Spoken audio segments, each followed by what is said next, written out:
As of the recording of this video, the United Kingdom is still in the European Union. And a little while after, the United Kingdom will be leaving the European Union. But will it really be? I want to know your opinion as someone who is not an EU citizen like myself. Do you think the UK, as of tomorrow, is actually outside the European Union or not? Because it's a big grey area, right? I think it's always going to be that little thing where it has a bunch of blue stripes covering it because it's in the European Union, but not at the same time. And you think it will always be in the European Union, but not? Or you think it always has been in the European Union, but not? Was the UK ever really in the European Union? This is like the biggest conspiracy video topic. Legally speaking, everyone just assumed the UK was in, but were we really? Have you ever seen the UK admit it was in the EU?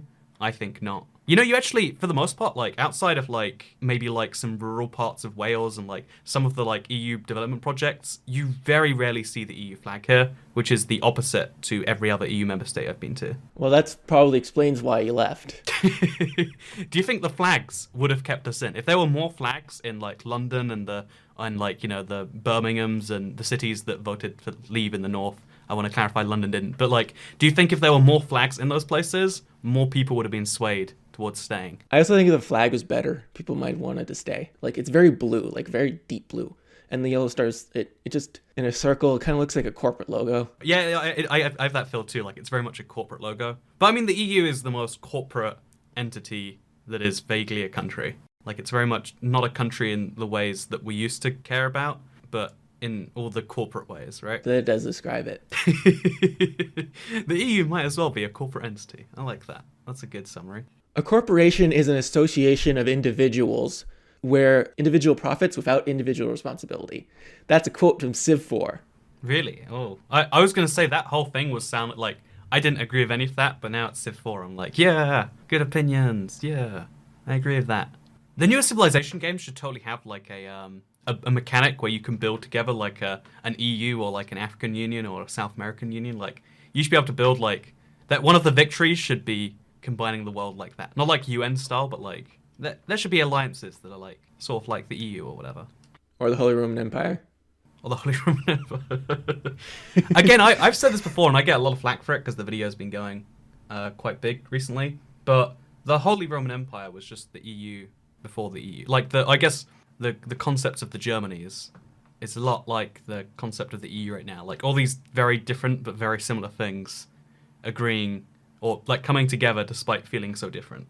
And after the UK leaves the European Union, if it does, it will be like the Continental System during the Napoleonic Wars, where the UK will be locked out from the continent and will have to try and trade with the rest of the world instead. Do you think... So I always assumed from day one, when the UK left, it was the only correct interest of the EU was to make it go badly for the UK. I assumed that had to be an assumed starting point, but I don't believe, based on everything I've been following for the past 4 years, that that's actually their intent right now. I don't believe it. Strategically, they should, because if the UK can thrive outside of the European Union, then it could suggest to others that they could leave. However, it could be simply that the UK, being its island self, thinks that it can attempt to be a maritime nation, and the continent thinks that its interests lie more in cooperation of other continental countries, and both sides can think of it as a mutually beneficial disengagement. I genuinely think that's what it's thought of as, because if the UK does well, it looks like, after leaving the EU, now every country that wants to leave has a big point in their, feather in their cap. But the UK was already doing better than the EU average while we were inside of it and not integrating at the same speed as everyone else, despite not having the euro, despite not being in Schengen, a lot of the key benefits of the EU we didn't sign up to, but we did better than the countries that did.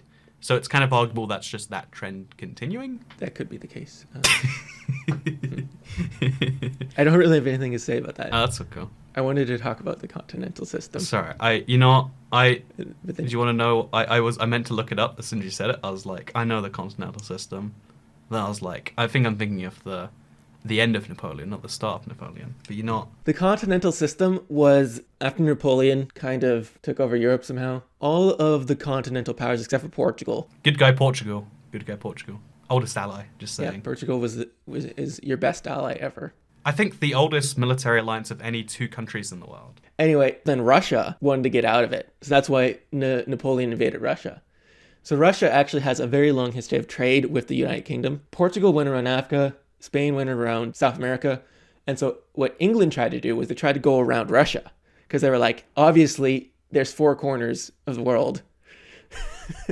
You can go around all the 4 corners. So this is the Northeast Passage and the Northwest Passage. So England was trying to find that, but they just found snow. But what they did find was they found Russia. So then they started trade with Russia, but going around Scandinavia. So England had extensive trade relations with Russia for a long history. And so Russia was not very keen on the Continental System. So they left, and then Napoleon invaded. And then he repeated the mistakes of the Swedish Empire, which invaded in the coldest winter ever, and went for a 3rd round with Operation Barbarossa. See, if you were going to invade Russia, though, when would you do it, Mr. Almighty Military Historian? You know, what can you do that great German, Swedish, and French leaders have not thought of? The Polish invaded Russia successfully, but here's the thing. They invaded Russia before it was called Russia. Oh, cheating. It was called Muscovites back then. So it was before Russia had formed itself as a large bloc. There was no ability for it to have the defense in depth, where it could just retreat endlessly. It didn't have the large Siberian territories. Mm-hmm. And the same thing when the Mongols invaded. That was before they had formed like Russia. It was still just the Rus and the Novgorod and that sort of things. The Muscovites came after the Mongols invaded.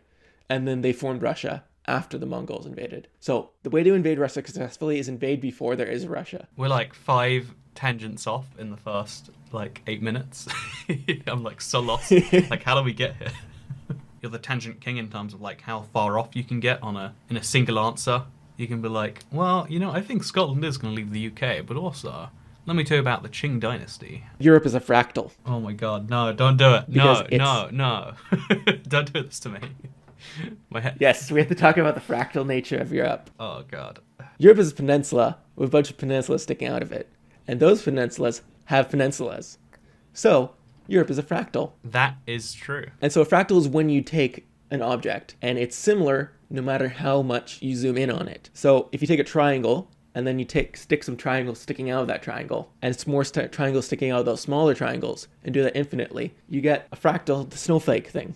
All coastlines are kind of like fractals. If you look at China's coastline, for instance, if you zoom out a lot, it looks kind of like a little round semicircle in the south. But what Europe looks like is it still looks the same even if you zoom out all the way. When you zoom in on China's coastline, it starts to look like a coastline. But Europe still looks like a coastline even when you're zoomed out all the way. So Europe is the most perfect fractal. I actually, at first I thought you'd just done some drugs and you were relating it to geography. Like, you've been like, man, you realize how Europe is kind of like, you can zoom in and it's always the same. But I'm checking this right now. It's actually true, yeah. Like, Europe has that distinctive, weird, jutty out shape everywhere, even at the most zoomed out setting you can get. And then you zoom in and it keeps on going and it keeps on going. With a few exceptions, I will say, that I found just while doing this. Like, Spain is pretty flat when you zoom in. Russia's not a fractal. It's part of the entrance to the fractal thing. So that's how it's related to Russia. I feel like Norway's the most intense version of this, though. The more you zoom into Norway, the more confused you get, and the more you question how it ever became a country. It's like, there's so much water in places where there shouldn't be water. Actually, what's interesting is if you turn a coastline into a fractal mathematically, you can calculate how weird a coastline is. The coastline can never be measured exactly. I do know that one. The coastline paradox. Everyone knows it. Everyone's had that video and they're recommended. I spoke to my girlfriend about this and she was like, yep, I've seen that video. And I was like, whoa, okay, everyone knows. The closer you get, the more longer it will become because you can measure more. Yeah. But what you can do is you can mathematically represent the coastline as a fractal, and then it's possible to get an exact measurement. However, it's not a length and it's not an area. It's raised to the power between 1 and 2. So it will be in meters to the 1.43, for example. You see, Europe having so much coastline is related to why the UK wants to leave it. I'm trying my best. That actually is the case. Do you actually think so? Sorry, justify that somehow. I don't see how that makes any sense. That number that the meters get raised to, the closer to 2 it is, the more crazy the coastline is. So Europe's coastline is crazier than most places, as in it's raised to the higher power than other areas. Norway is the highest, but England has a very high one as well. What that means, though, is the more coastline you have, the more areas there are for people to live next to the coastline, which means the more people will be dependent on outside trade over interior trade. Because if you have a long coastline, the people on the coastline are going to be engaging in maritime activities more. So like if you have a village by the sea, you'll have people you can recruit for sailing from there. Yeah, pretty much. Whereas if you have people who are on the interior, they are not recruitable for sailing purposes. This is something that like always shocked people who aren't familiar with the UK, but like the pretty much furthest point you can get from any amount of like sea or like, ocean, I guess, because the sea's connected to the ocean in the UK is like 100 kilometers, like everywhere. And even then, most places aren't in those areas. With the exception of like a Birmingham and the Midland cities, all the big areas of the UK traditionally and even to this day are on the coastline. We have so many coastal cities, and that's because we just have a ridiculous amount of land to do so. Like being an island shaped like we are, just it lends itself well to having an infinite number of port cities, basically, or sea cities. Like you, what word did you use? It was fancier. Maritime cities, maritime areas. Yeah, maritime cities. Yeah, it blows my mind whenever we learn in like history that like, oh yeah, there are some empires that were so big they just had like caravan routes going through them. Like it seems absurd to imagine like a bunch of camels actually being the main source of trade. But I guess if you're not an island or you're not in Northern Europe or even any part of Europe, really, that was just a fact. Do you think that's what led to? Oh, yeah. And then this brings back to Russia, where they spend so much time trying to conquer to find sea, and then the first time they do it, it's the White Sea, and it's frozen like half the year. The second time they do it, it's St. Petersburg, and it's frozen for a quarter of the year, and it's blocked by the Danish Straits. And then the next time they do it, it's Crimea, and it's on the Black Sea, and it's blocked by the Turkish Straits, even though it's warm. So it's warm this time, so it's good. And then they march all the way around to the other side of Asia just to get a port. Yeah, literally more than all the rest. Like, because they just kind of kept on going, like, trying to get the military thing.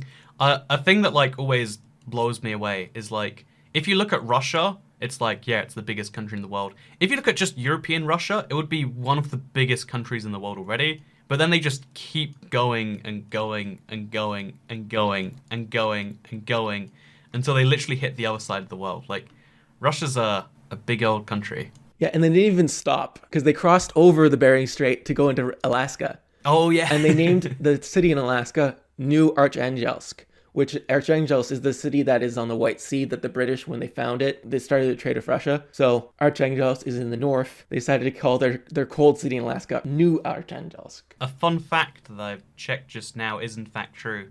Russia went so far to the east, to make Alaska, Russian America, that Juneau, Alaska is closer to Moscow via the west than it is going east. That is quite a fact. Jesus. But to go geopolitical with you, do you think Russia would ever join the EU? Like in a fancy future land, can you imagine that happening?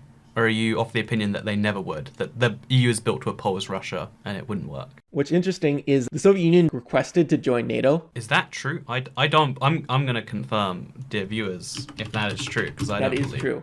The Soviet Union requested to join NATO. So there's a quote about the strategic aims of NATO, and it was to keep the Americans in, to keep the Germans down, and to keep the Russians out.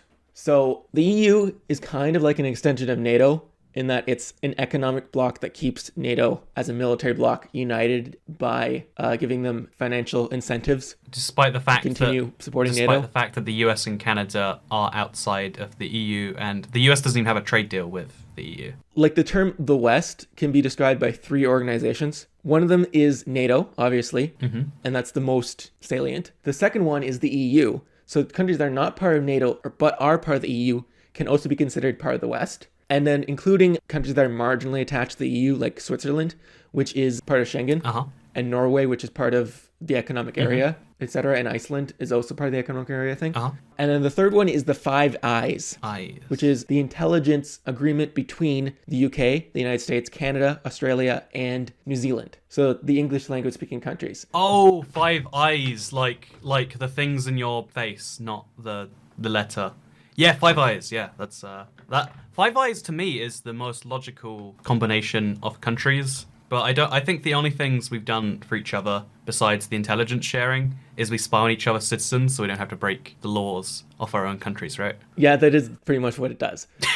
But it's an organization that does let you describe three overlapping things that describe what is generally considered the West. It would be kind of difficult to get Australia and New Zealand into there without it. I mean, isn't Kanzuk a pretty fair way to? I mean, Kanzuk plus America, Kanzuk, the U.S. Kanzuk. But it's not like an official thing, so it makes it difficult. But it's an easy way of describing NATO plus EU plus Five Eyes as what the West is. Oh, you're saying add them all together, right? My bad. I get you. Yeah. And so what's interesting is the one country that is part of all three of those things is the UK. Yes, the UK.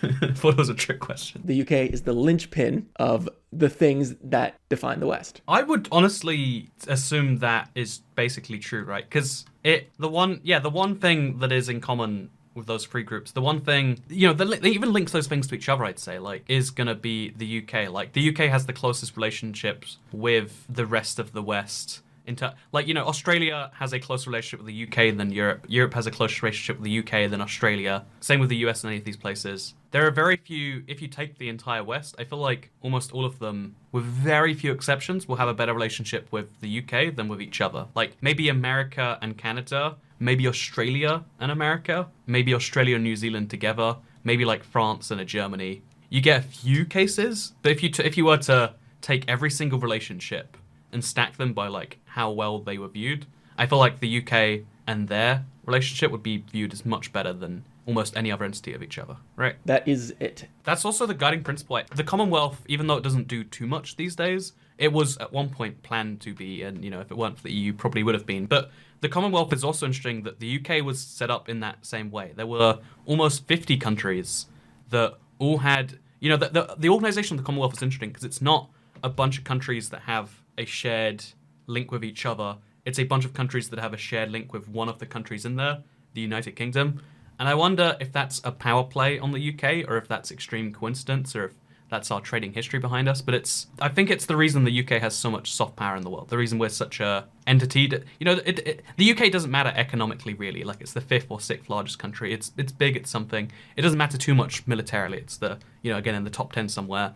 But I think it's our relationship with everywhere in the world that gives us some form of, recognition with places. Would you agree with that? Yeah, that is the case. And, well, the Commonwealth was basically created as the twilight organization of the British Empire, as the British Empire was going to disband, but you needed something for it to disband into, so they made the Commonwealth. In the same way the USSR fell apart into the Commonwealth of Independent States, the British Empire turned into the Commonwealth of... I don't know what the full name for it is. I think it says something about nations there. Commonwealth of Nations, I think it is. Mm-hmm. But yeah, I feel like that's the reason behind, if there is a country that can leave the EU successfully, it probably would be the UK. I don't know if it can be done. I don't know if there is going to be some spite behind the scenes and if it's going to lead to a loss within Europe that can't be made up elsewhere. But I feel like if any country can simultaneously be friends with a lot of people in a way that leads to good relationships, it would be the UK, because I feel like we also have the best relationship with China of the European bunch and stuff like that, right? Are you sure about that? Who do you think of the European bunch as the best? Yeah, no, that's mostly just a result of Hong Kong intermediary. But isn't that? I mean, I'm not saying it's a good reason. Like we took a lot of other lands in China too, but the fact that we have any relationship, and especially one that actually works, is something. I mean, I think it's mostly just that you have Hong Kong as an intermediary, which enables Hong Kong to be your relationship with the China. But anyway, I have to continue the pattern of making a random tangent to Russia. Russia has its own Eurasian Union. Oh yeah, Eurasian Economic Union. Yeah, I am familiar. Yes, that Eurasian Union is kind of small because it only has Belarus, Russia, Kazakhstan, and Armenia. So it didn't really succeed in being the Commonwealth Independent States successor that it was supposed to be. Yeah, because I think what it is countries are infinitely dividing. We've gone from... There have been over 100 new countries in the past century alone. And that is, it's really great in certain ways. Like, it's great for the sovereignty of the individuals or whatever you want to say. But the trade benefits of having such fractured empires is going to be clear when they have different rules. So I think making these blocks, whether it be, like you say, the Eurasian Union or the South American Union, or even like ASEAN, the Association of Southeast Asian Nations, I think these trading blocks make sense as like country 2.0 or country 3.0 maybe even, like take the benefits of being a big country, but don't be a big country. Yeah, these organizations are kind of like confederations. Yeah, that's a good way to put them. A federation is when there is states and the federal government which share sovereignty. A confederation is when the sovereignty derives from the country's governments, but through treaties with each other, they give certain powers to an extra national body. And so that's kind of what the EU is. But the EU is moving towards becoming more like a federation. Like, for instance, there's a lot of conspiracies around the EU, and one of those conspiracies was the creation of an EU army, which was very big in the Brexit peoples before Brexit as a thing they were concerned about. So wait, people say it was a conspiracy because it was a conspiracy for a long time, right? But now you would admit it's a real plan. Or would you not admit that? Do you think it's still conspiracy level? So when conspiracies become real plans, that tends to be when political change happens. Might have been because the UK left and they realized, well, I guess since they're not here anymore. Oh yeah, that's why they said, they basically said now the UK's left, the biggest opposition to the UK, the EU army is gone. Yeah. Let's go ahead and do it. But do you personally think, as someone who is a NATO member but not a EU member, if I currently know Canada's EU membership status, but would you say that there is a point of an EU army? So the real point of an EU army would be basically to defend against Russia. But every single eastern border state is already a NATO member, besides Finland. But I mean, Russia can have Finland, that's fine. Multinational armies in such a way like that, they can also be used against breakaway parts of the multination. Yeah, it sounds like such a Game of Thrones thing. That's what the British were afraid of, was that the EU army would be used against EU members to keep it in line. A national army will not want to fight its own people, but a multinational army would not have the same issues. Like, for instance, in the Russian Empire, if you took people from Siberia and you sent them over to Poland, they'd be like, I don't know what Poland is. I don't have anything related to these people, so I do not have issues with suppressing them. That's one of the conspiracist issues with an army as such. Whether that will actually manifest is a completely different story. How about we just make a perfect analogy and say, would the US Army be used to stop Texas leaving? Would Texans in the US, would they have to get rid of Texans from the national US military, or would they just send the US military in if Texas broke away against the rules, unilaterally? The United States has established that you cannot leave through historical reasons. Yeah, that is as much as Texans like to believe that is not the case. They do have their own power grid, so they could. They so do. That's all you need, right? There's East Coast, there's West Coast, and there's Texas. I love that. Like, it shows the size of it, really. But yeah, all you need is electricity and a flag. What else is there in a country? And the UK never had the same power grid as the rest of the EU, so that's probably why they left. Do you think we could take every secession movement in history, or like in the last 100 years, and be like, well, power grids, all what it comes down to? Because notice how Scotland was on the same power grid as the rest of the UK. Didn't leave. Yeah, that's pretty true. And the west of Canada, I think, is on a different power grid than the east. So things not very looking out very good well for that. What did I just say? Are you trying to get the Wexit movement going again? The power grids. You're going to try and stir them up? Power to the people. Power to the people, oh my god. Yeah, I never considered it, but like electricity is a genuinely very big tool in state creation. I know that Kosovo has a lot of issues with getting their power from Serbia that has led to lots of Europe-wide issues because they're all on the same thing. So I imagine we could actually probably draw a pretty nice line of power grid. Oh wait, you're called vandegraph, right? And you've got I don't know what that actually means, but I know it's something sort of electricity. Is this the origin moment? Is it all going to tie in? A vandegraph is a thing used to turn mechanical energy into electric potential energy. Electric potential energy is different than electrical energy in the sense that electric potential energy is static electricity rather than dynamic electricity. So what you do is the ball at the top, you take like a treadmill and you rub the treadmill against something at the bottom, which collects the electrons, and then you use the treadmill to bring it all the way up to the ball, And since the ball has a charge, it will push against the charge that is mechanically coming up. So that's the potential energy which is generated by bringing the electricity up towards the ball and continuing to make the ball more. So what happens is the ball can then release the energy all at the same time as a static electricity. Well, it would be very briefly dynamic while it's going to the ground. What made you choose that beautiful science icon as a channel name, though? What do you like about it? I like the icon more than the name. I made the logo first, and then I named myself after the logo. And so now people think I'm Dutch because it's a Dutch name, but I'm not Dutch. Oh, yeah. No, same. Van. Yeah, right? Like van and then Yeah. de graph. I was like, oh, you're Dutch and you like graphs, which is kind of a way of saying maps, and you make map videos. That does work out, actually. But no, I'm not Dutch. I'm of Greek and Hungarian descent. Oh, Hungarian. Oh, that's a wacky one. How recently? Okay, so here's the thing. You know, Americans and sorry, you're in that category too now. North Americans have this problem where they're like, oh yeah, I'm super Greek. How many generations out are you Greek, though? Both sets of my grandparents were immigrants to Canada. One was a set of immigrants from Greece, and there was a set of immigrants from Hungary. That's pretty cool, actually. You're a second gen? Third gen. Third gen. Would you say your loyalties are 100% with your country at this point?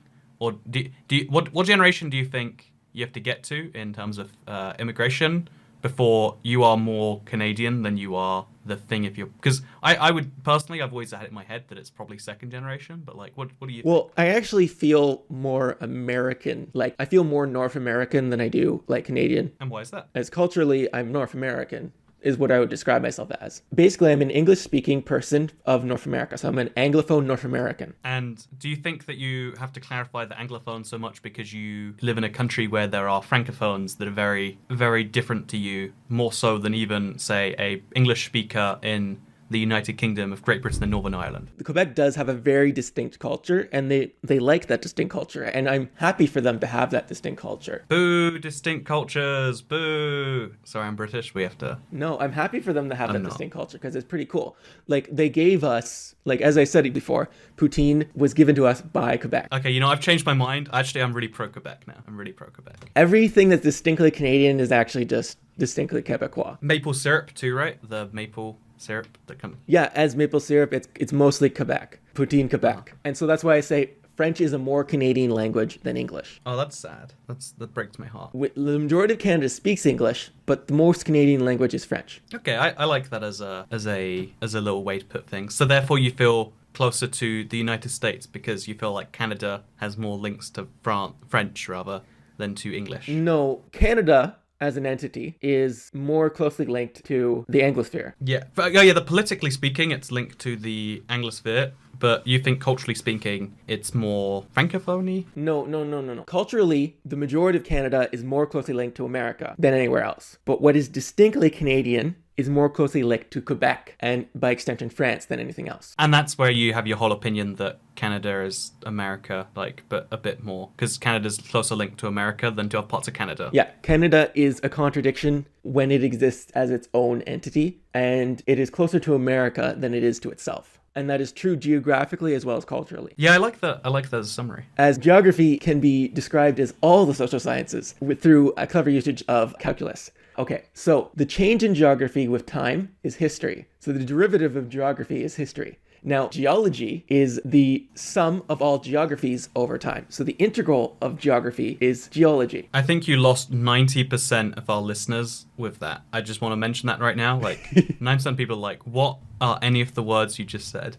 You just turned maths into... You explain subjects using maths and... yeah, for the 10% who do understand, continue. Anyway, so if you read your Marxism, you'll learn that economics, history, and politics are all the same thing, obviously. Uh-huh. So what that means is that economics, politics, and history are all the derivative of geography over time. And so that's like most of the social sciences. And we also brought one physical science in geology. So you can link that geology as it's obviously just physics and chemistry. So by extension, geography is just everything. See, I believe that, but unironically. And as I'm using math to describe geography, physics is basically just math anyway. Okay, you lost me on that last bit, but otherwise, I unironically do believe that geography is the determinant to every single one of those things. Because without the like you say, when you make the geology link, the way we discover lots of science is, you need to have the territory where all the rare earth minerals are found to do the science on. So I'm just saying, everything comes down to geography eventually. But I want to pivot the tiniest bit. So now I know where your logo and name comes from. Have you ever wondered about mine? It's a very hard one, isn't it? Not really. I assumed an ocelot. And you thought there was an ocelot first, and then I got the name from that. Yeah, maybe. I don't know. Honestly, no, it's for the sake of the viewers, right? Like, it's episode 3. Let's explain who we are. Okay. Anyway, so if people don't know Toy Cat, he's primarily a Minecraft YouTuber. I find the word primarily to be offensive. But yeah, that's... Well, your biggest channel is for Minecraft. Biggest in what sense of the word? Not biggest in my heart. Biggest by YouTube standards. But no, yeah, and so most people would be familiar with you from Minecraft. Although for people who watch this, they're obviously going to be more familiar with you for geography. Yeah, do you, one of the things in my comments all the time is like, why does he say second channel? What's the first channel about? And then they're like, it's the geography guy, but he's making Minecraft videos for some reason. It's a cute thing when that happens. Because especially when there are days where the geography channel gets significantly more new subscribers than the Minecraft channel. And therefore, there are days where more people are learning about me because of this than from my wacky, stupid Minecraft communism stuff. My beautiful, stupid Minecraft communism stuff, I should say. There was a commenter who was happy that I was teaching you more about communism so that you could make more of your realm experiments. As we all know, those realm experiments are 100% accurate to real communism. That's the... I pretty much nailed Stalin's take on the USSR there. But to briefly explain, just for those of you listening, my IBX 2cat, the 2 is because my main channel is called IBX Toy Cat. But why is it called IBX Toy Cat? Why would you guess, actually, that I call my main channel IBX? Like, 3 letters that don't make any sense, and then Toy Cat. Like, there's an animal called an ibex. So that's what I always thought it was. Oh, there is an animal called the ibex, and I've always wanted to pretend it was that. The ibex is like a pretty cute animal too. Like, everyone right now, look it up. Wait, put it on screen. I'm gonna give you some editing work. Sorry, okay. Apologies. But yeah, ibexes are cute. They're weird mountain goats that go up the side of things. Anyway, so what it actually is so Toy Cat has been my internet name forever, because I hated when you spoke to people and they had these garbage internet names like XX Incision 12 XX. It's like, how am I going to add you with that? So I wanted it to be like, add me. My name's Toy Cat. Toy Cat? Yeah, Toy Cat. No one can mistake how to spell Toy Cat. No one can be like, but with an O or O. It's like, no, it's all using the letters. And it just so happened, though, when I made my YouTube account, Toy Cat was taken by some random South Korean cat. So I had to use a different thing. So I put my clan tag in front of it. Not that clan ever even existed. It's a whole thing. And so IBX Toy Cat. But do you want to know something cool that you get when I don't know if you still get it, but if you become a big deal YouTuber like myself, do you want to know what you get? What do you get? I was waiting for that. You didn't see that. But so if you want a custom URL, you can get one. So youtube.com/toycat belongs to me. So what they did is they deleted... I have one of those too. You don't need to be big for that. Really? Oh, if my network... I mean, you got it. Really? Wait. I mean, not a custom URL. I mean, like... So youtube.com/ibxtoycat is my channel URL, but I've got a redirect from youtube.com/toycat. So as well as ibxtoycat, which is my actual URL, you can go to just youtube.com/toycat. And what used to be some South Korean cat, either they had their name deleted or their whole channel, I'm not sure which one, but now that redirects to me. So I like to go by Toycat as my generic brand and ibxtoycat as the Minecraft thing. And that's where ibx2cat comes from. And now the viewers know too. So I think we just proven the rule that over a long enough time period, any podcast that includes YouTubers will end up being primarily a discussion of YouTube. I mean, it's the most fascinating thing that we're both doing even though you haven't made a video in a long time as of the recording of this. Yes. It's still a big part of your week. You probably check it several times a week, I imagine, right? Am I right? We've never discussed this, but I bet I'm right. Yeah, I do. You have no new videos with which to be checking for any reason, but you're addicted a little bit, right? You like seeing those numbers or those new stats, or the CPMs and the stuff like that. You're addicted, aren't you? I'm kind of an outlier in this regard because I specifically studied the statistics of YouTube. I made videos like about the languages of why Spanish was so successful on YouTube and about why the toy channels were so successful. And then I wrote up the information I collected on that, and then I put it on my channel, even though it's not related to the rest of the videos, but whatever. It was like your second video too, right? Like you did that early. You're like, I'm branching out from like one video I've made into an entirely different field that's unrelated. I had to get that information out there somehow. Like at the time, it was a pretty big deal. Everyone was talking about it, so the people needed to know. Yeah, actually, journalists ended up contacting me because of that video. Oh, Yes. Actually, if you're into the foreign language of YouTube, can you explain to me why it's such a common thing? Everyone of again, in the Minecraft space, there are Spanish, Russian, and Portuguese channels that just take my videos, basically rip off the thumbnail by putting something on there themselves, and then making the same video but in a different language. Is that all those other languages exist to do, or are they like their own little communities and that's just the only way I interact with them? Like, can you tell me about that? They have their own communities, but they also use the English language YouTube as like a well that they can keep going to get stuff. Like, for instance, people translate my videos into Russian, and I'm okay with that. I just let them do it. There's multiple people doing it, so they might have to argue with each other who's the real translator, but whatever. But the thing is that Russia, Portugal's in the EU, but Brazil is not. Mm-hmm. And then Latin America, Spain is in the EU, but Latin America is not. So Brazil, Latin America, and Russia, they have very different laws. You can usually just get away with a lot more in those areas than you could in the block of countries that are considered Western, who have similar laws that work in similar ways. Mm-hmm. So that is why they can usually get away with copying. And it's also because these areas are like, they're outside of the control, and also people just don't care as much. So you can get away with it. Like, if you don't know what the language is going on, it's a different world entirely, and you're not actually sure if like it's even real in some ways. Yeah, it feels, I can't imagine all of these Russian viewers watching this Russian video and just thinking like, oh yeah, this guy came up with something cool. I can't even put myself in their shoes, let alone, Latin America. It's weird, right? It's weird. There's entirely different worlds existing parallel to our own. Yeah, there's the English world, and then there's a Russian world, there's a Spanish world, there's a Portuguese world. The biggest of all that we shouldn't dive too big into is China, right? Like, there's a whole Chinese internet that they do not access our internet even. Yeah, that's so much of a different world that you can't even describe in the same way as those different worlds. Like, these different worlds, they're somewhat related to each other, but the Chinese one is just like so completely different that you can't even begin to comprehend what might be going on in there. Yeah, exactly. Yeah. So we'll ignore China, we'll put them to the side, and we'll say, okay, we don't even understand what's over there. But with these parallel dimensions of Portuguese, Spanish, and Russian, your theory is that they are side by side, but no one can, especially English speakers, are going to be very unlikely to be able to bridge the gap and jump, right? Mm-hmm. Hey, did you know why America and the UK decided to become such great allies? They both decided that they couldn't be bothered to learn another language.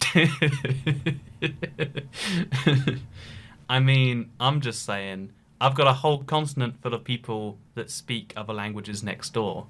But here I am speaking to a Canadian 3,000 kilometers away. Maybe 4,000. Just saying. I'm included in that too. Actually, did you know that St. John's in Newfoundland is closer to England than it is to Vancouver? I did know that. I would be shocked if it wasn't true, because of how wide Canada is. Yeah, the Atlantic is actually fairly small. The Atlantic, I mean, compared to other oceans, it's quite small, yeah. Since I'm obligated to complain about PEI, we made a bridge between New Brunswick and Prince Edward Island. Like a really long bridge that's so long you need to curve it so people don't like fall asleep while lying on it. Oh, Jesus. We made this giant bridge just to connect 100,000 people to the mainland. And the reason they did this is because it's a province. If it was just a random island, they wouldn't have done this. I thought it was 500,000, by the way, but it's 156,000. You're right. Jesus, that's so tiny for a bridge. That, yeah, you're right. It's entirely because they're a province. Man, that's a bad use of money. Being so small, it allows it to act in ways that are, you would think that if you're small, you would be unable to act in accordance with your interests. But no, it's actually when you're medium-sized, you are prevented from doing things because people actually care about you. They care about you in the sense that you could be a problem. But if you're small, you're not a problem to anyone. So people just kind of let you do whatever you want. So for instance, Andorra is a perfect example of this, where it's not in the EU at all, but for some reason the EU just kind of lets it tag along. Yeah,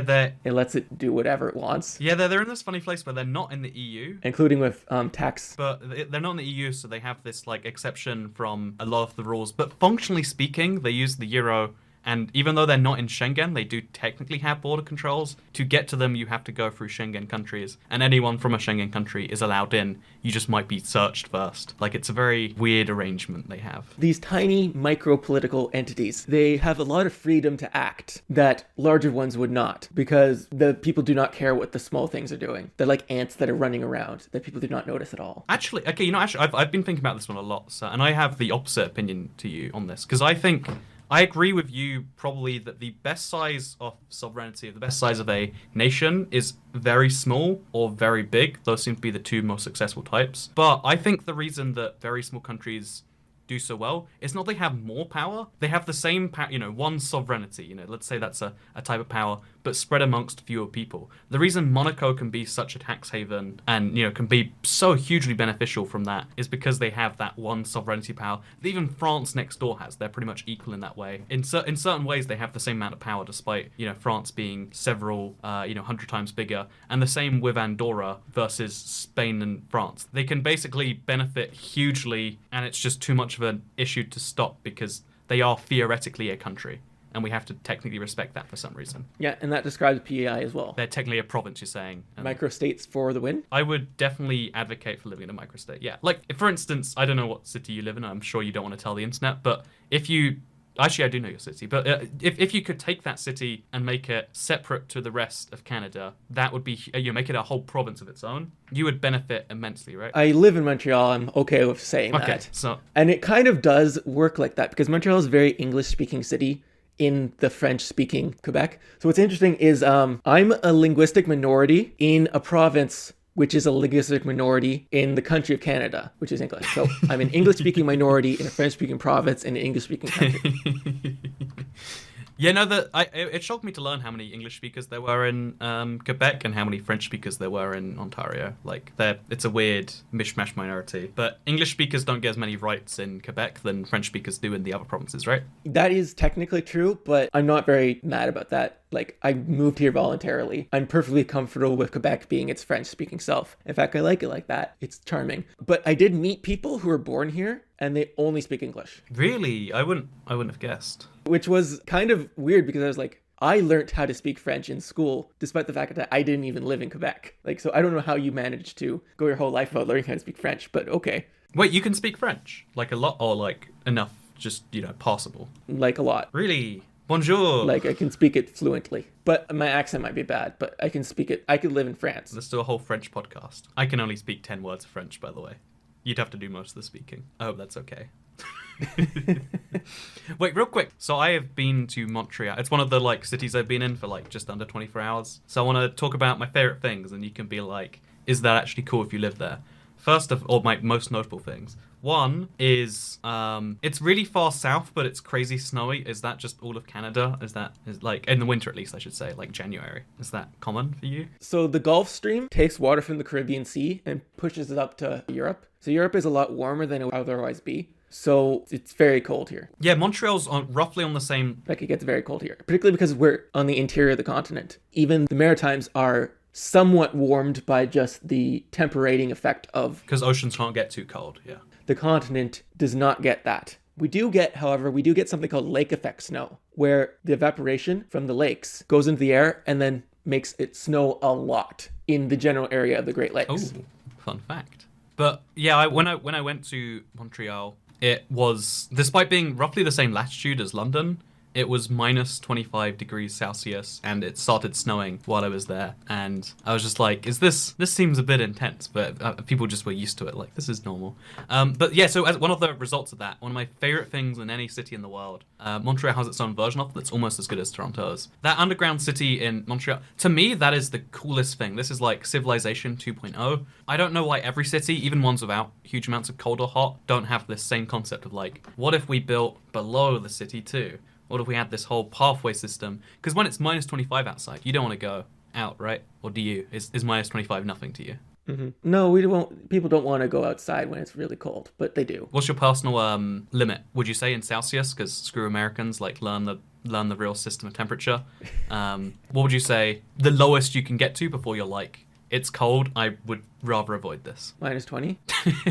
So minus 18, you're like, I could do it. I'll go. I'll go for a nice walk to McDonald's. Do you eat McDonald's a lot? Although, not to McDonald's, but that's a different issue, and I don't want to get you started on that. Oh, no. Do you know about my thing for McDonald's?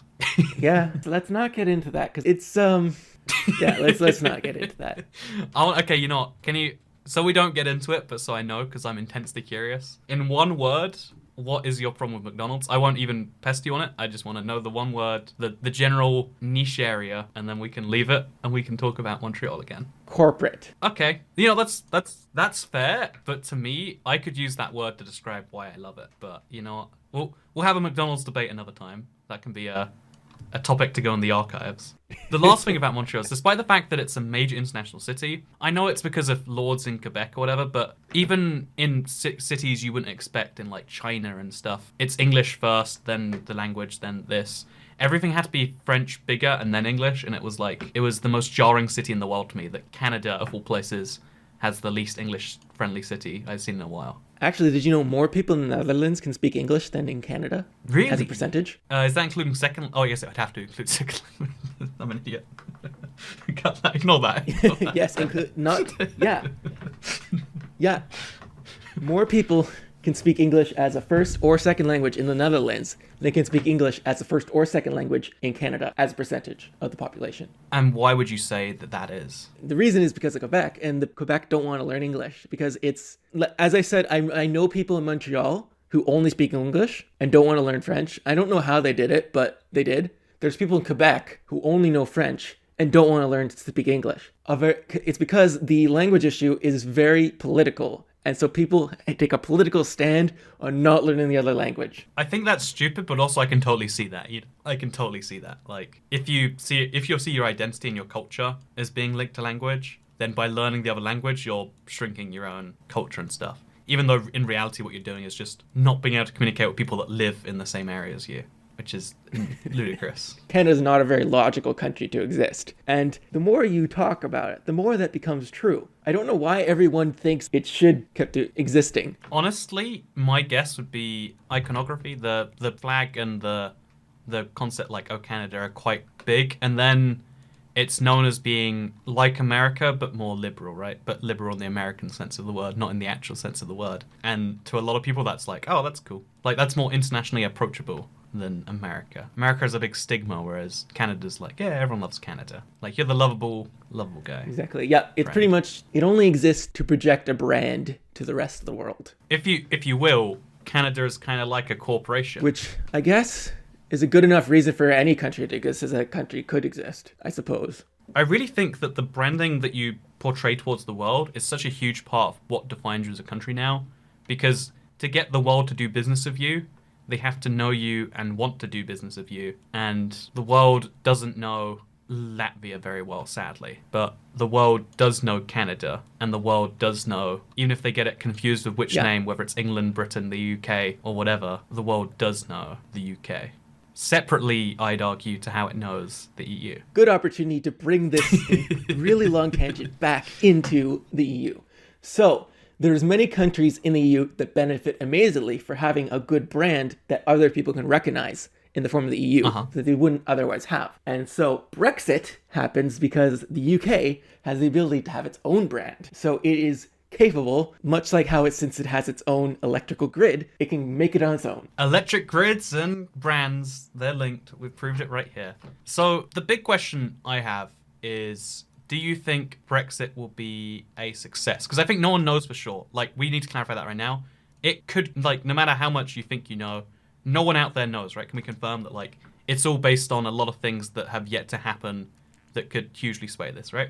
Would you agree that it's not known for sure right now? Yes, it is an unknown quantity. Yeah, people who act like it's definitely... We do not know what it will be. Even if you're the most anti-Brexit person in the world, you'd have to admit there's a chance it could be successful. Even if you're the most pro-Brexit person in the world, you'd have to admit there's a chance that it goes balls up, right? Like, that could be said about most things. Yeah, most geopolitical events. The USSR reforming could be good for the economy of Russia. Well, for the economy of the states it picks up. Yes, global warming could be good for Canada and Russia. It will be. It will be good for Canada, right? Canada's one of the few countries that's just purely benefiting from global Yep, warming. we're going to get more land that is available. That might have been good like a long time ago, but in this day and age, having large quantities of land is not very useful anymore. Because we're all moving into cities where we use less land? It's cities that are the foremost drivers of economic development. Yeah, I totally agree. And the fact that our cities are so spread apart is one of the main challenges that Canada has. And the European Union, which I am now instead of always tangenting back to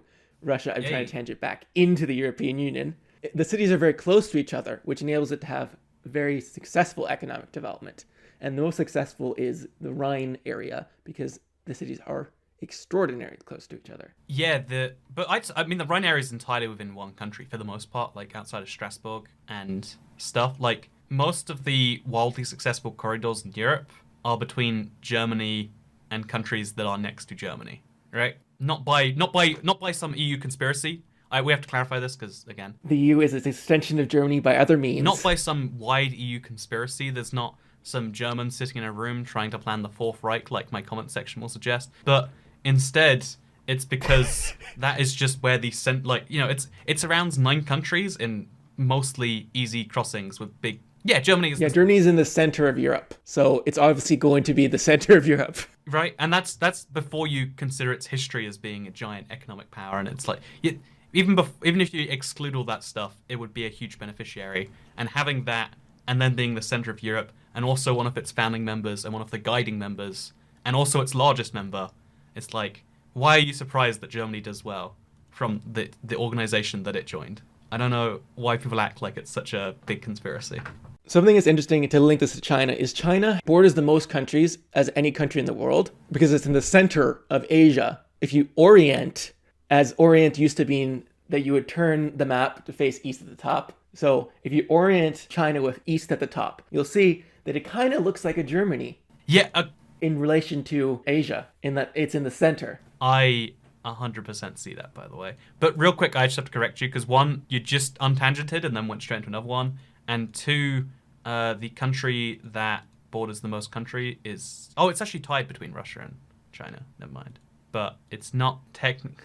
Well, whatever. Russia's giant. Of course, it's going to border a lot of countries. But China is smaller, but it still borders the same amount of countries as giant Russia can. Just to let the audience know how many countries it borders both Afghanistan and North Korea, borders both Vietnam and Kazakhstan, as well as you could do this forever, just like it borders places that you imagine as being on opposite sides of the world. I mean, Russia borders Norway and North Korea. So that fact, every time I hear it after forgetting it. But that's because Russia actually is on opposite sides of the world. Earlier, it's like literally, it's so big that once you went, it used to be so big that once you went far enough, it'd be easier to not cross back to the other side of Russia via Russia, but just go the other way around the world, which is insane, but that's a thing.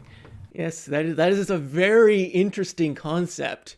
I wonder if there is something I could be making later that is related to that. I like it. Self-promo. But if you look at all the most successful countries in the world right now, in terms of GDP per capita, because to me that's my favorite measure of success. But you notice how they're all very much citied countries. Like the reason Russia and the US and China are successful is because their location in Germany, they're located well, they're big, they've got high populations, blah, blah, blah. Those are important factors to be successful as a big country. But small countries are more successful per person. And I think that's because they're all focused in cities and they can use that like sovereignty abuse. And in the case of Qatar, it's like natural resources. But in Singapore, it's like, yeah, we are a country.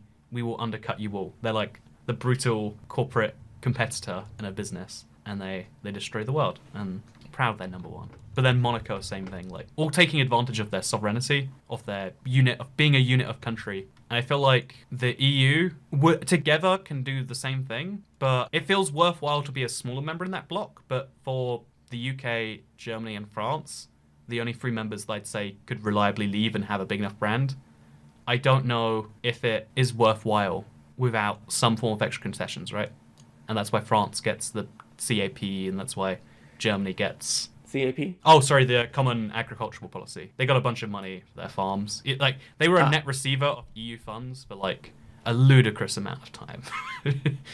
Like for given that they're meant to be to subsidize poor areas, like, you know, EU funds basically, like France was raking it in for a while, and then I feel like I'd say Germany got the fact that all the free trade benefits Germany more than anyone else because they're at the center, right? Like they push for the free trade organization. France pushes for the kind of, you know, stereotypically for like the governmental organization that gives money, and then the UK kind of got to be independent in a lot of political senses. But yeah, the UK, I think, to swing it around and answer those first questions, I feel like, so as of now, Brexit Day, there is a long period with a lot of things happening that will decide everything here. But I feel like the UK will come out on the other side in a state that isn't going to be contradictory to the global blocks. I feel like the UK could be a conduit to the world potentially. But I always worry when I say stuff like that it's like, well, I think that because I live here. And that's why I want your take. I said I think the UK is the linchpin of the organizations that define the West. So it's obviously a very connected country, which is connected to its extensive maritime history. So I do think that the UK can be successful like it was successful during the Continental System, which is when the UK was barred from trading with the continent, and thus it had to increase its trade with the rest of the world.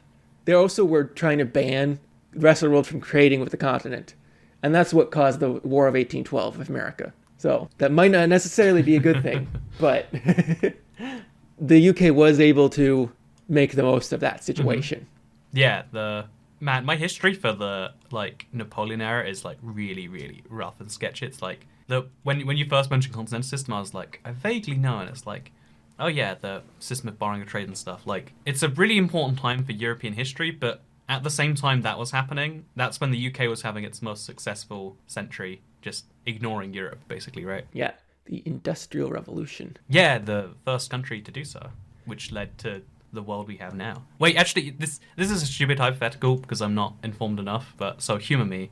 If the UK didn't industrialize, would it have been just a few years and then another country would? Or do you think humanity would be like 40 years behind if we, you know? Industrialization probably occurred because of coal, in the sense that the steam engine was invented to drain coal mines to make it easier to mine more coal. And the reason is because you obviously have coal around, so you can use that coal to power your steam engine to drain the mines.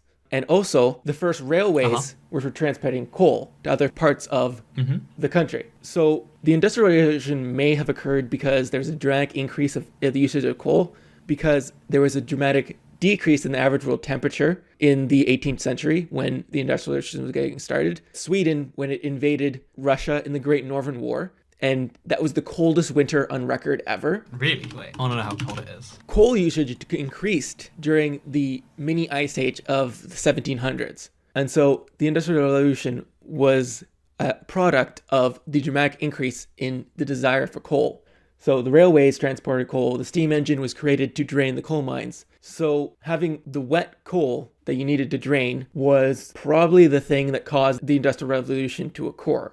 Because the thing about Industrial Revolution is it feeds off itself. If you have the component manufacturing, if you have widget manufacturers, those widgets can be used to make other things. Like, for instance, the steam engine was probably invented in Ptolemaic Egypt, but they had no usage for it, because what would you use a steam engine for? Exactly, yeah. Now, keep in mind that the first steam engine you could design as like an intellectual curiosity would not be very good steam engines. They would be steam engines that were small and probably could not do much work. And for instance, the materials would not be good enough yet to dramatically increase the size of those steam engines. So the concept of the steam engine is not the thing that causes the Industrial Revolution.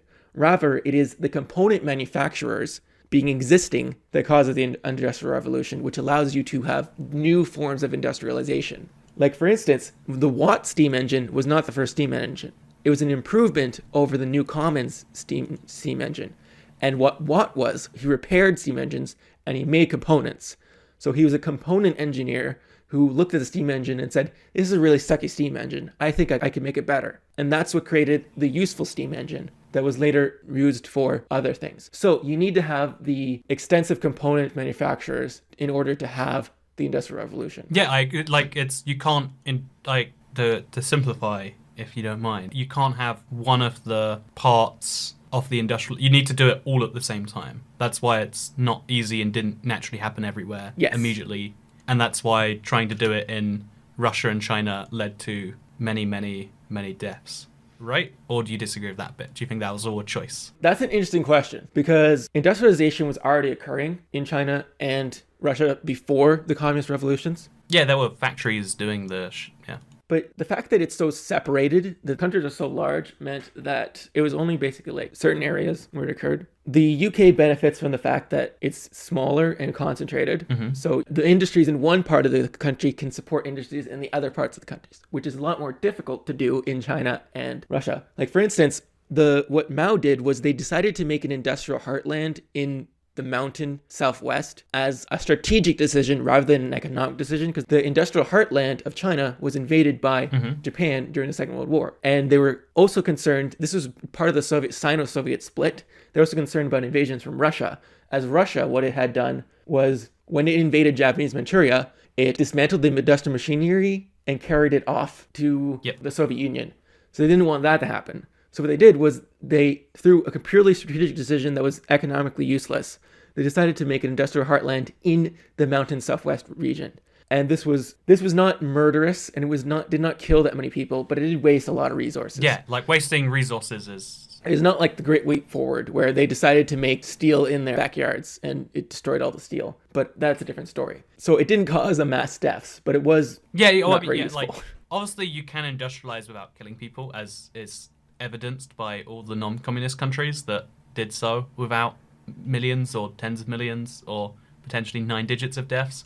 But the thing I was going to say is, like, by pushing it all to happen centrally and by making a lot of questionable decisions towards that goal, that's why it happened. But I kind of feel like one of the things my historian friend said that, like, stuck with me for a long time is, like, there are a lot of people who, if you would have told them beforehand, to 8 million people will die or 20 million people will die, but in exchange we will industrialize 20 years earlier, they would have still taken the choice, And that's always stuck with me as like would they? I want to know your thoughts. Well, it's one of those things that a sacrifice was made in the past that benefits us greatly today. Because people today could say similar things in regards to the global warming of climate change, which is kind of a product of the Industrial Revolution. 100%. Yeah, 100%. Where it would be necessary to, in a sense, deindustrialize rapidly in order to avert a catastrophe. It's effectively what we have to do. Certain people would think that even if that kills a decent chunk of people, it's necessary in order to save the rest. For instance, because the Industrial Revolution did kill people, but it also saved countless numbers of people by increase in living standards, developments which enabled better agricultural techniques that dramatically decreased child mortality. The reason we're not farmers, we can owe directly to the Industrial Revolution. And if we were farmers, we would be very likely to have died before we reached 10. And the fact that it wasn't even considered that we might die when we were that young, that is, all of that technological improvements that increase in the standards of living is all due to that, right?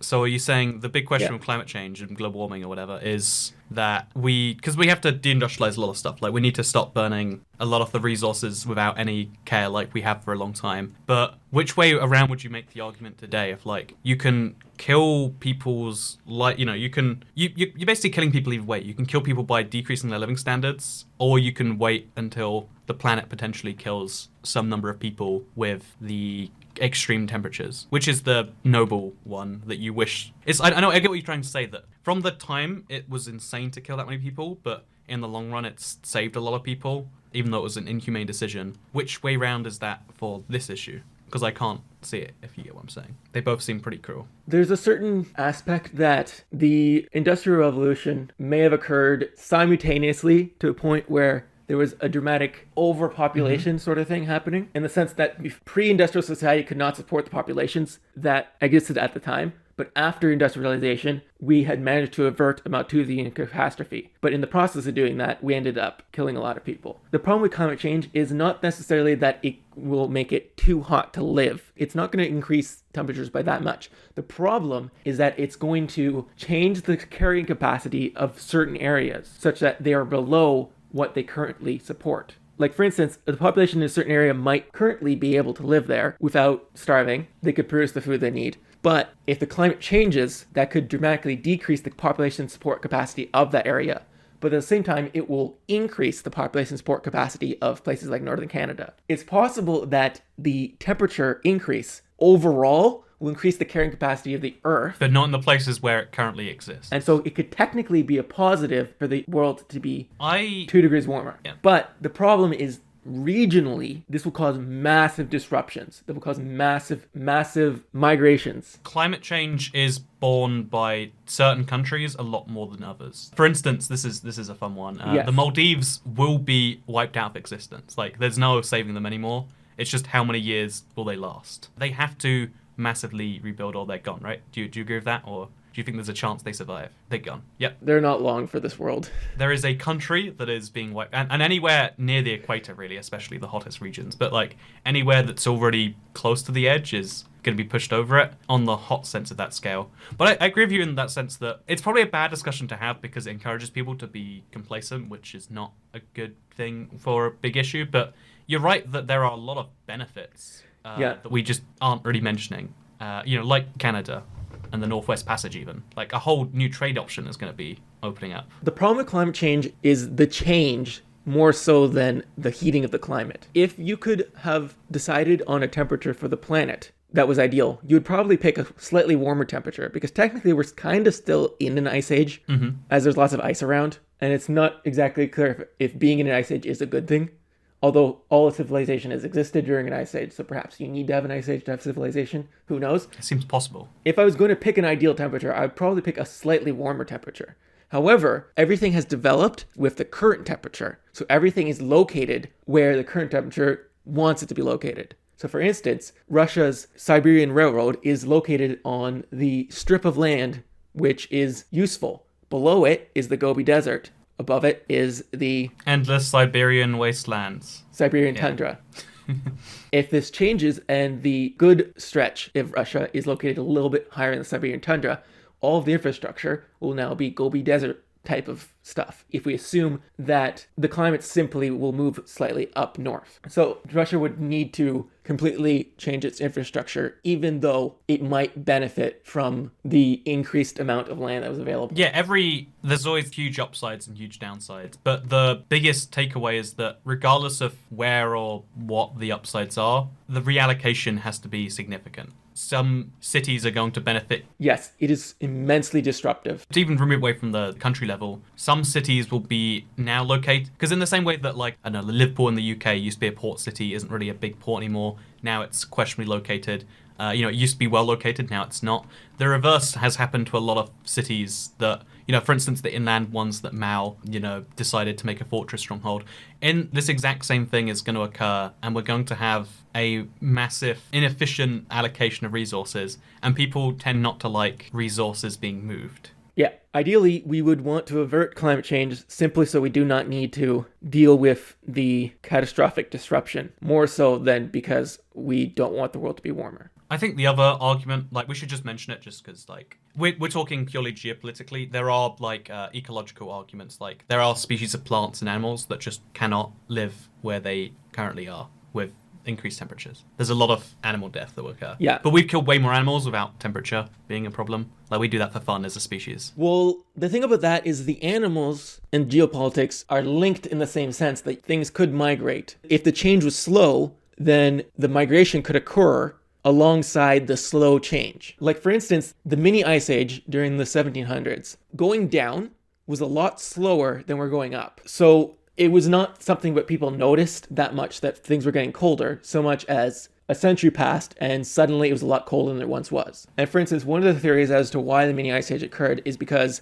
when the diseases reached the Americas, areas which had been cleared by the indigenous inhabitants started to regrow forests. So the carbon in the atmosphere decreased due to the epidemics from the Eurasian diseases reaching the Americas, which is similar to how when the Mongols came and they killed a lot of people, the increased trade spread diseases. That also changed the climate. I think to wrap that all up in a bow, people hate the change to them, even if the change is a net positive to the globe.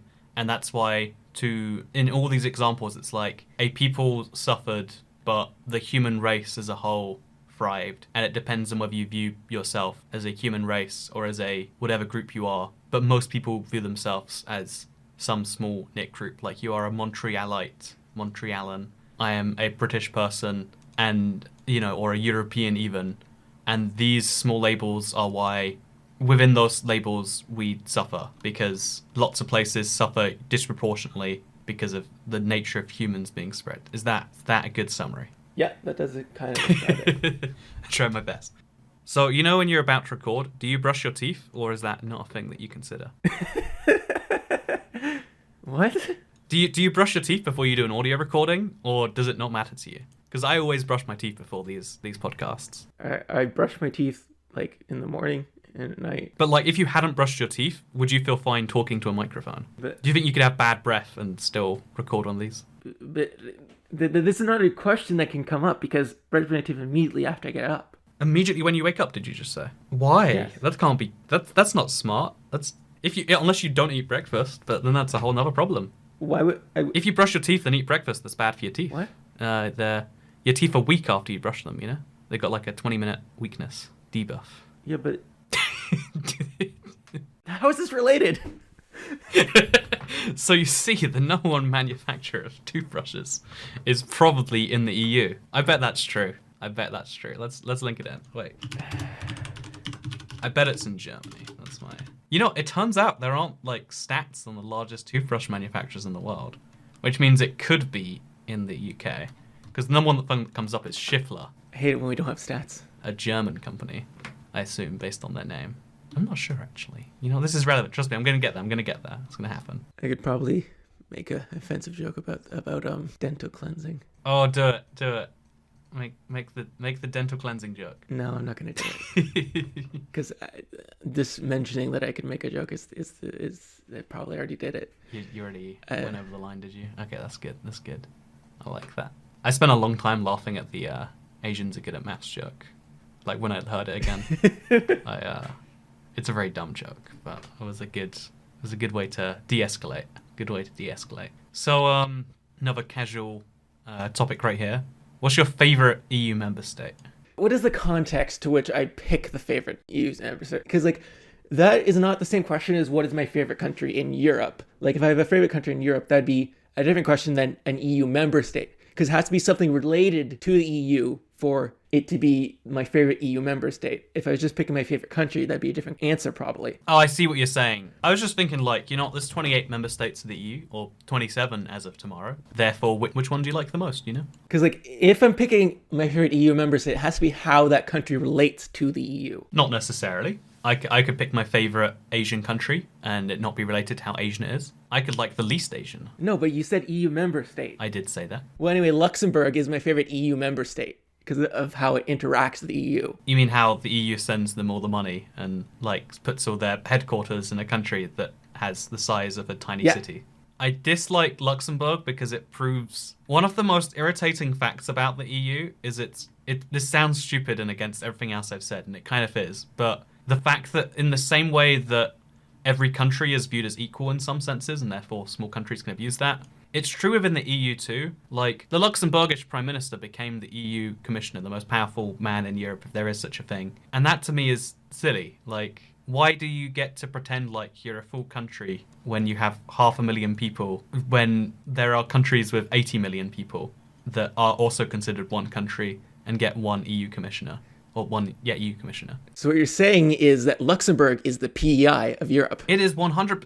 It's the same thing. They get a bunch of money because they're central. It's a good. Basically, they exist because it's a compromise between France and Germany.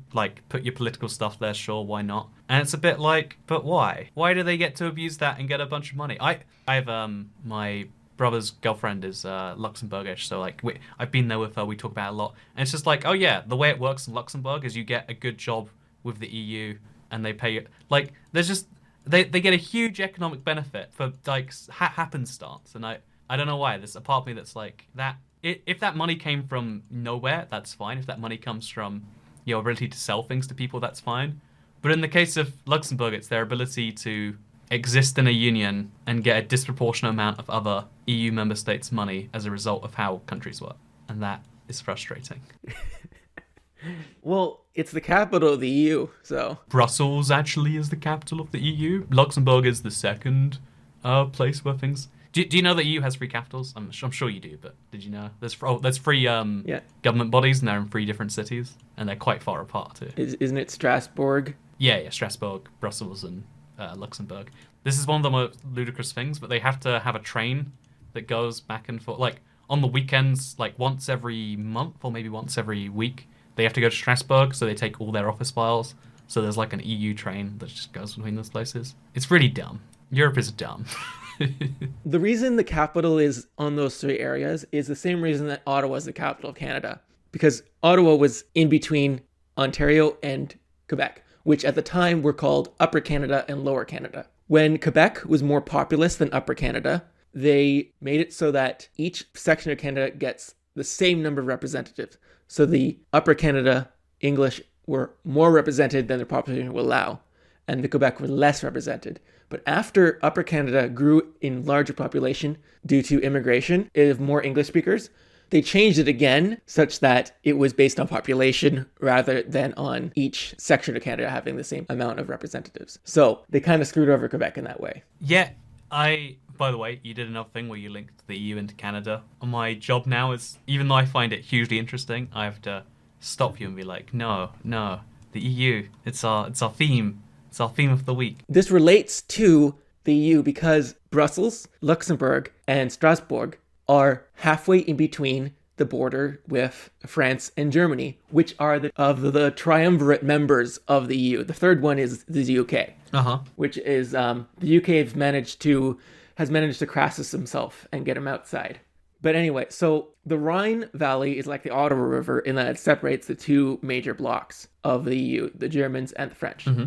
The EU works as kind of like a triumvirate of the UK, France, and Germany. The way triumvirates work is that if you have a gun with one bullet and there's three people, if anyone decides to shoot that gun at the other person, they've lost their bullet, the other person's dead and can't use their bullet. And so the last person, they have one bullet where they can shoot the last person. So when you have a triumvirate of three people, it is stable because any two members can overpower the other. No one has an incentive to act against any of the other two. Yeah. And so that's what it worked in the Roman triumvirate, is Pompey, Caesar, and Crassus could not directly challenge each other without causing the third one who wasn't involved to win.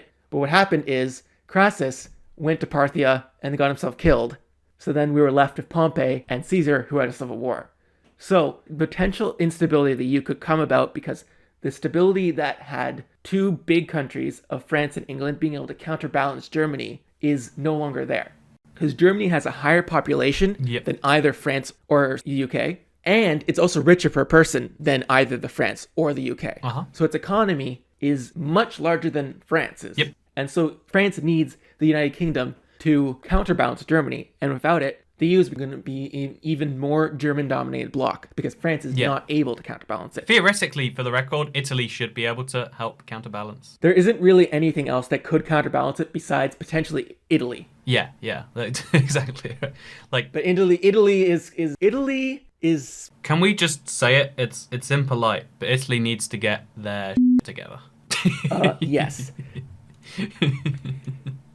France has one of the most impressive military records ever, and all we do is make fun of them for surrendering this one time. The thing we make fun of Italy for is switching sides. And then it turns out that actually correct on that one, eh? The other thing we make fun of them is for Germany needing to save them when they mess up. In the Balkans. This is understandable in Egypt when they were faced against the British Empire. But this wasn't the only time that they needed Germany to come save them. This also happened against Greece. Yep. Gotta be the most embarrassing. Where Italy invaded Greece from Albania, but then, like in Egypt, where after the invasion the British managed to push into Italian Libya, the Greeks managed to push the Italians back into Albania. So Germany had to come save Italy from Greece during the World Wars. I always love that as a historical note. It's something that always has to be said as like, you know what? People like to say Italy's incompetent, but it literally, I mean, size-wise, that shouldn't have been a thing. That shouldn't have in the slightest, but somehow it did. But yeah, no, that's the big problem with like, even though Italy theoretically has the numbers to be a counterbalance, it doesn't have the unity or the organization, sadly. Like it's very divided in a way that very few countries are, right? We both agree, therefore, there are big countries that are successful, there are small countries that are successful. The UK is leaving the EU, probably most likely asterisk, who knows, you'll see a day after this video goes live. But Scotland would like to leave the UK, with one of the big purposes being to rejoin the EU. How do you feel about that? It could potentially happen because the UK would not be able to veto its admission to the EU. Like, for instance, one of the problems of Catalonia leaving is that Spain would automatically veto any decision to allow Catalonia to join the EU. But the problem is that Spain might veto Scotland joining the EU. Only if they left unilaterally. So that there's no precedent being set for allowing Catalonia to join the EU. Only if they left unilaterally. I want to just clarify this because it's said a lot on the internet. They very specifically said if Scotland leaves legally, they wouldn't veto them. They'd only veto if they left unilaterally, because otherwise they'd have to veto Serbia joining and Montenegro joining, because they don't just veto a country joining because it's part of another big country. They veto the idea of unilateral secession. But then the question becomes, would the UK let Scotland leave? I think so. In Spain, the referendum was not officially sanctioned. Mm-hmm. They didn't allow it to happen. And the reason is because the Spanish constitution forbids, disallows any way of the autonomous communities becoming federalized. It's just a weird thing that is put in the Spanish constitution. Yeah, it's a weird country. Even though that Spain is effectively a federation in all but name. Uh-huh. The referendum, from Spain's perspective, was illegal. Uh-huh. But the reason is that Spain has declared that there's no legal way for any of its parts to ever leave. Oh, really? They've said there's no way. So by saying that it would... Not a single way of multilateral secession. They would never alter their constitution. They could never even, they're saying. The constitution has defined it so that even federalizing the autonomous communities, let alone letting them secede, is unconstitutional. So by saying that it would accept a legal secession is a very legalese way of Spain saying that it would never accept Catalonia joining, because there's no possible way for Catalonia to legally secede from Spain. So, but why did they accept Croatia and Slovenia into the EU? Why didn't they veto that? Because they left their country in a somewhat fraught way. I think Yugoslavia recognized... They did, but only after a long period of fraughtness. Yeah. The secession of these places. Like, for instance, Serbia allowed Montenegro to bilaterally secede, but they did not allow Kosovo to secede. But I mean, that's kind of out of context, because Montenegro was at the, they were both distinct separate units, and they both wanted to do it, and they agreed a long kind of thing, whereas Kosovo was just like, we outie, Yeah, as unilateral. So, and I don't know how the Bosnia and Croatia separated from Yugoslavia. I do know. So Slovenia just kind of one day said, yo, we independent. And then they managed to, using guerrilla warfare, stop any military thing happening. And then when that was done successfully, Croatia's like, hey, about that independence thing, looks pretty good. We're going to do the same thing now. And then I think Bosnia's where the wars got pretty serious, because it's like, well, this is kind of a big problem. That is my understanding of the history. I learned that from a Slovenian professor rather than the internet though, so what do I know? Okay, Croatia, I need to know if it was legal or whatever. I think what occurred during Yugoslavia is that Serbs were counter-seceding, but the secession of the big entities, the Croatia, Bosnia, was allowed. It's just that Serb counter-secessions was where the conflict was happening. Really? You think Bosnia's... So it says here that, after they agreed to move the date, Croatia was allowed. But the Bosnian Serbs boycotted the referendum, and, man, the Bosnian war was messed up. Every time I read about it, I'm like, this is sad. Yeah, that's like the Balkans in a nutshell. Yeah. The layers deep this goes too, where it's like, oh yeah, it's the Serbs in Bosnia that wanted to break apart from... They wanted to independence their independence, but that was too many layers of independence. So as a result, they fought a war and killed each other, despite effectively being the same people. Speaking the same language. And it's like, man, that is... That's like the one counterexample to our, if you have the same language, then you can generally get along. I mean, if you call it a different language, like I think if we called American English just American, and you're like, I speak English, I speak American, the dialect of English. There's an expression in linguistics that a language is a dialect of an army. Oh yeah, I love that as it's one of my favorite quotes from history. Do you think if America just decides American is a language, and they're like, if you want to speak it, you gotta start calling it American now, would Canada speak American or would Canada speak English? I'm really torn. That's an interesting question. That is a very interesting question. So linguistically, who are they close with? Because I genuinely don't think I know. Internal politics of Canada would probably cause it to stick with English because it's part of the French-English thing. The arguments between French and English have been going on for so long that it's impossible for that argument to end.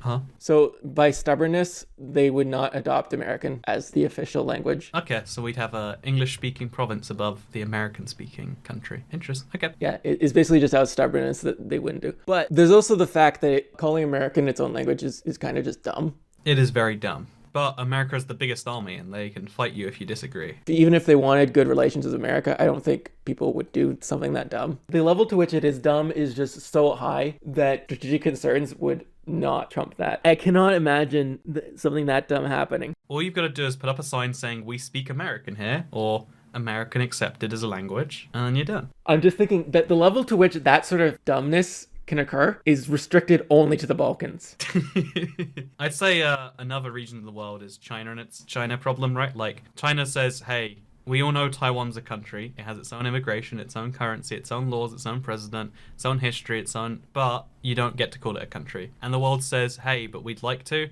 And then China says, yoink. And then everyone goes, okay, we will not call it a country. So, I mean, calling something a country is significantly more important than calling a language a language. So, I'm just saying, there's precedent. The Taiwan thing is similar to the Kosovo thing, in that it's not allowing unilateral secession. China doesn't allow any secession. Which is effectively saying that if a country doesn't want something to secede, you can never allow it to be legitimate, which is basically saying that secession is not possible if unilateral secession is not possible. But let's not get into that. Yeah, the debate on about unilateral secession, when we could go on forever about like what it means and whether it's good, because the US is a country that seceded unilaterally. The things that are dumb in the Balkans that tend to be is the fact that there's the same language that is written 3 different times, and there's also the Northern Macedonia naming dispute. Oh God, with Greece. Yeah, I forgot about that. It's all over now. Which is basically prevented Macedonia from joining the EU. EU and UN, NATO, sorry. Because Greece would never allow it until that was resolved. That was the dumbest period in European history. That was so dumb. You're right. The Balkans is just everything about it. Like, you're just like, come on, guys. There are real issues here. Like, and that's the one. Yeah. So, do you know that in spite they renamed their airport like Alexander the Great Airport? Like, no, we're definitely Macedonia. Do you hear about that? Like, they've renamed it again now. I do know about that. And it's just they've renamed it back to just Skopje International now. It's not called Alexander the Great anymore. It's one of the peace settlements they offer. I kind of like it. It was just so petty that I liked it. I love how petty major countries can be. It reminds you that all this diplomacy on some level is down to the same, it runs on the same rules as even the most basic societal stuff. It's fun. Anyway, so to tie this all into Europe, will the European Union be balkanized, or does Brexit? Because I think the one thing that the reason the EU doesn't need to hurt the UK is because Brexit looks like such a mess on the surface that no country wants to go through Again, it's dumb that this is a factor, but I think no country wants to go through the embarrassment that Brexit has appeared to be, or has been, you could just say. Like, Brexit was a legitimate embarrassment, right? The fact that Brexit was an embarrassment might actually make it so that when it turns out in reality, the EU will not have to, punish the UK. That's what yeah, exactly. Because the embarrassment. I think the embarrassment alone is enough of a deterrent, right? No one wants to have their country go through that. Yeah, the embarrassment is a deterrent enough. So it'll probably get a better deal that way because it doesn't need to be made an example of. Yeah. Task failed successfully. But I do feel like the embarrassment, again, for any country that wasn't France, Germany, the UK, again, it comes full circle. That embarrassment could be enough to genuinely... Because most people, if Hungary decided to leave, which would be probably a bad idea given their location, but if Hungary decided to leave the EU, Hungexit, Magyarskit, but if they decide to leave, then the whole world would just hear hear like, oh, they're that nationalistic minded and like, oh god, they're what embarrassment, etc. And it actually might hurt them significantly. I don't know if it's planned on any level or if it's just a really happy coincidence, but I feel like that is genuinely what's going to keep the EU together for a while, because especially now the migrant crisis is gone, there's no factors pulling the EU apart right now. And yeah, that's a good way to bow this, I'd say. I think we both agree that the EU isn't falling apart, and therefore right now, maybe one day in the future. Although actually, do you think the EU is sustainable as a long-term organization? That is an interesting question. Right? No one knows for sure. Again, we have to clarify this for everything. Like, when it comes to breaking new ground in the nature of international bodies, no one can say for sure. But you think... Well, the EU seems to be moving towards becoming ever more integrated, a closer union, which was one of the reasons why the UK left, because they didn't like that. They liked the EU as a bloc that was just an economic union and not trying to... We just wanted to be friends, you know. We weren't in it for such a serious relationship. Yeah. you're in for a more casual fling. Yeah, right. Like, we just got out of a big breakup with the Commonwealth boys, and we just want to, you know, we just want something casual, you know. We want some trade benefits, but we don't want all this political nonsense. We don't want to move in yet. We're still independent, you know. We got to keep that going. Without the UK, it could probably move in that direction more. But there's the question of if a strongly connected Europe rather than a loosely connected Europe is even possible. Not in the short term. Because it's not only a question of will, it's a question of if that's a functioning thing. Well, it's definitely not in the short term, but as kids are born, you know, like, this is a thing in any country. Like, with the current people, of course it's not. Within most of those current people's lifespan, of course it's not. In the next 30 years, no. But as more and more people are born into a Europe which, funnily enough, is united by the fact that it's not Brexiting and it's not going through that. As people feel more European and interact with Euros and European bodies more, they might start to accept that it's basically a country already and therefore be more likely to vote for the things that bring it closer and closer. That's my personal theory. But then we have Canada, which is already a country already, but it only votes to get more and more separated. Well, that's the problem. Once you've called yourself a country, once you've made that leap, Canada can't vote to be more country. There are entities in Canada which seek to make Canada more country, but there's entities in Canada which seek to make Canada less country. And the entities that seek to make it less country usually win. Are you talking about conservative versus liberal, or I'm not sure which way around it goes? Is it like, is that conservative versus liberal party, or are you saying within the provinces? No, it's a federal government versus province thing. Okay. Yeah. Basically. Again, Canada's government works so wackily in the way that provinces can like opt out from federal policy. Like, I don't think any other country has that just wide-ranging exception of just like, we don't want to do this, so we won't. And you're going to give us money anyway. Basically, it works out the Liberal Party is the make Canada more country thing. The Conservatives they're conservatives, so they kind of just want to keep things as they are, as that's their nature. Wait, Conservatives want to conserve? Whoa. Sorry. This is actually shocking to a lot of people all the time. They're like, why do the Conservatives want that? Continue. It's generally that they don't like change, no matter what the change is. Yep, that's the biggest thing for most conservative parties around the world. Which is useful. You need to have conservative forces to make sure you're not making bad changes. Yeah, you can't destroy everything every 5 years and start again from scratch. You need to keep the benefits of them. You need to have both of those things. Yeah. Oh yeah, I agree with it. Oh wow, look how wonderful this is. We found agreement. We both agree that you need to have forces for change and forces for not change, and they need to fight to improve their ideas with the public. So the forces that want to make it less country are regional in nature. So they're like the Bloc Québécois, which got a very big victory after people predicted that they were gone forever. So what I predict the EU will do is that it will be the similar, where there'll be forces that want it to be more integrated, that will always be trying to do that.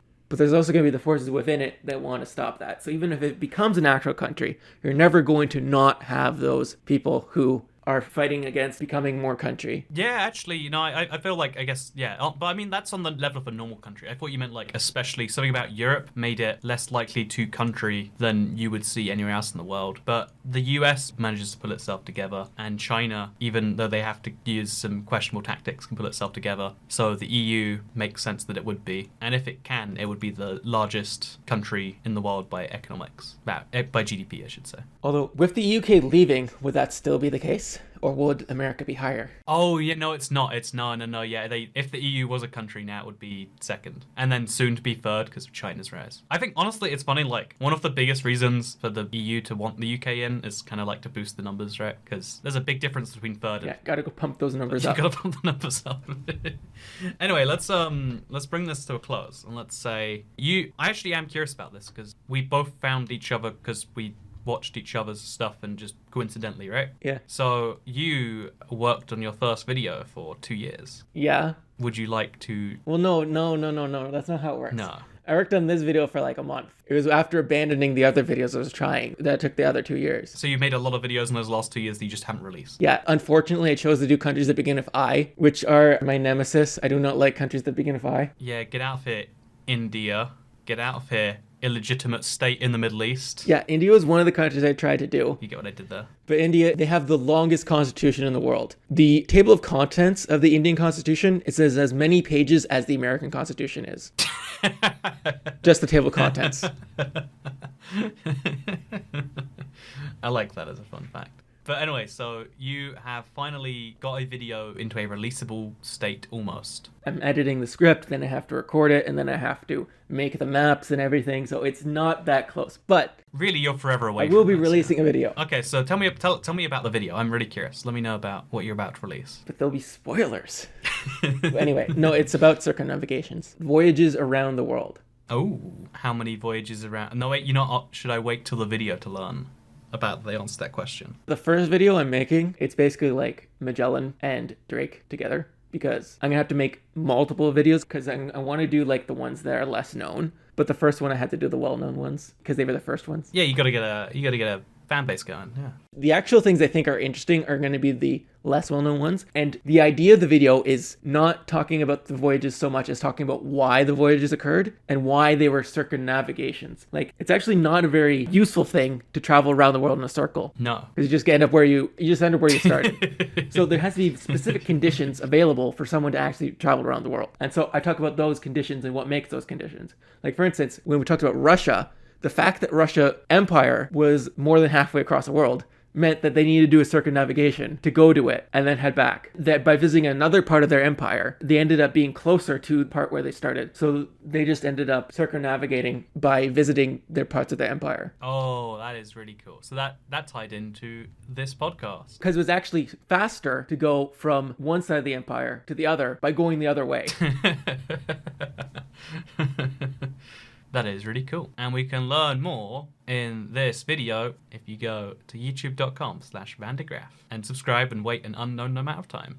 I want to briefly mention something I've been like getting into by accident recently is like almost like political videos, like real politics, not even like the fun geopolitics, just because like I broke down what was actually happening with the UK election and Brexit, and people were like, oh wow, you explain, but you don't explain from the perspective of, oh, I'm really sad because my government did not get in power. Like, so I was thinking of doing one for the US election, like, because people have been asking like, hey, why don't you tell us what you think about this? And I'm gonna try that as like maybe that's like a new like series on the channel, like talk about elections. Yeah, like because elections are in the abstract, they're the thing that determine nations, effectively, right? In the modern democratic world we live in, right? Yeah. But people don't understand. Because one of the problems, I think, especially on the internet, when you go into it with a partisan mindset, it's fun in the sense if you follow it like a sport and you'd be like, yeah, my team's winning or my team's losing. And people are like, if I'm left-wing in the UK, I must therefore be left-wing in America.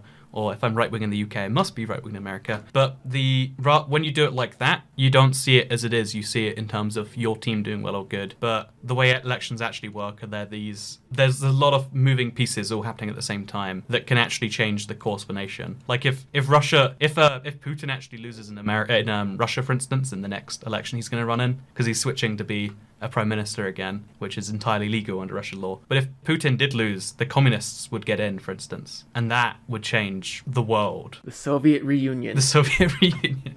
So like, yeah, I don't know. Like, I don't like the one-dimensional view you get from TV about, because I guess it's realistic. Like, most people don't care about the German election, but yeah, I'd love to, like, whenever a country has an election, just like cover it before, cover it a bit after. So I'm gonna try with America because that's like the big one, right? It's the one election everyone in the world follows. I think it's a good idea what you're doing. Thank you. Actually, when we're talking about Putin, though, I think that the way Putin ends up winning is that what he does is he eliminates any serious competitor, But not the non-serious. as in not communist competitor, but he allows the opposition parties that have no chance of winning to exist. So we can point to them as... But these opposition parties also have the ability to attract dissent, essentially, and channel it into manners which are cooperative to his overall regime. Yeah, I don't want to dive too deep in politics, but I really think that's the smartest. If I was in a position like that, that's totally what you do. If you want your party to win, you just make sure that the moderate opposition can't win. And then that way they go extreme, and that way they lose, because even though they're the opposition, they're so extreme that the status quo doesn't seem so bad by comparison. Yeah, that is the Russia. That's the Russia, yeah, the Russian hand. But I mean, I think it would work in any country. I think if you want to be a dictator, one, fun fact, you're watching our podcast, good way to get yourself in the dictatorial mood. But two, it's that same strategy would probably work in. That's what China does too, actually. I just remembered. Like, China holds, like, people think China isn't democratic. They hold certain elections, but they deliberately make the elections like rigged and in favor of things, so that you look at it and you go, oh, democracy really bad. You know what's really good though? CPC. Love me the CPC. Yep.